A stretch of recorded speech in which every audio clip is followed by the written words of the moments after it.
திருவனந்தபுரத்தில் 1 வயது ஆண் குழந்தை இகான் தந்தையாலேயே அடித்து கொல்லப்பட்ட சம்பவத்தில் அதிர வைக்கும் பல உண்மைகள் காவல்துறையினர் வெளியிட்டிருக்காங்க. கைதான தந்தை சிஜின் ஒரு கொடூர குற்ற பின்னணி கொண்டவர் என்பது விசாரணையில் தெரிய வந்திருக்கு. குழந்தையின் தாய் கிருஷ்ணபிரியா அளித்துள்ள ரகசிய வாக்குமூலத்தில் கூறியிருப்பதாவது பார்த்தீங்கன்னா, எனது கணவர் சிஜினுக்கு எங்கள் மகன் இகானை பிடிக்காது.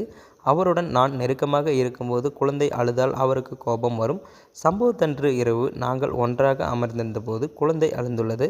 இதில் ஆத்திரமடைந்த சிஜின் தனது முழங்கையால் குழந்தையின் அடிவயிற்றில் பலமாக குத்தினார். குழந்தை வலியால் துடித்ததும் மருத்துவமனைக்கு அழைத்துச் செல்ல அவர் அனுமதிக்கவில்லை. நீண்ட போராட்டத்திற்கு பிறகு மருத்துவமனைக்கு கொண்டு சென்றபோது குழந்தை ஏற்கனவே இறந்துவிட்டதாக மருத்துவர்கள் கூறியிருக்காங்க.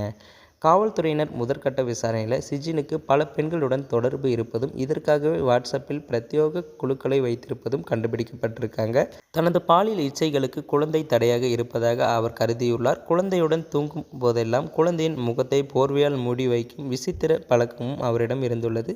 சோதனையின் போது சிஜினின் செல்போனில் குழந்தையின் புகைப்படம் ஒன்று கூட இல்லை.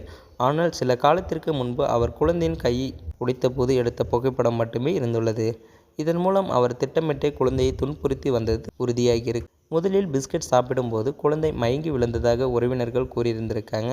ஆனால் பிரேத பரிசோதனை அறிக்கையில் குழந்தையின் அடிவயிற்றில் பலத்த காயங்கள், கையில் முறிவும் இருந்தது கண்டுபிடிக்கப்பட்டிருக்கு. இதையடுத்து தீவிர விசாரணை நடத்திய போலீசார் தந்தை சிஜினை கைது செய்து சிறையிலும் அடைச்சிருக்காங்க.